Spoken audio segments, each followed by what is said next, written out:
কেন নামাজ পড়ো না ভাইয়া?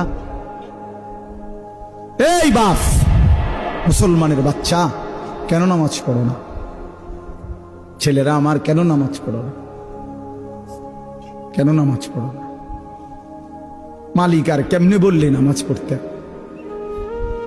রাসূলুল্লাহ সাল্লাল্লাহু আলাইহি ওয়াসাল্লাম হাসরের ময়দানে জিজ্ঞাসা করবে, উম্মত, পিঠটা তায়েফের পাথরের আঘাতে চাল্লির মতো ছিদ্র বানায় ফেলছিলাম, ক্ষুধার কষ্টে পেটে পাথর বাঁধছিলাম, 3 মাস আমার ঘরের চুলায় আগুন জ্বলে নাই, আমি উম্মত দান দান শহীদ করে রক্তে ভাসে গেছি, 23টা বছর আমি কোনোদিন ঠিক মতো ঘুমাই নাই, এত কাঁদলাম, এত রক্ত ঝরাইলাম, বিনিময়ে তোর কলজাটা নরম করতে পারলাম না, তোর দিলটা নরম করতে পারলাম না উম্মত।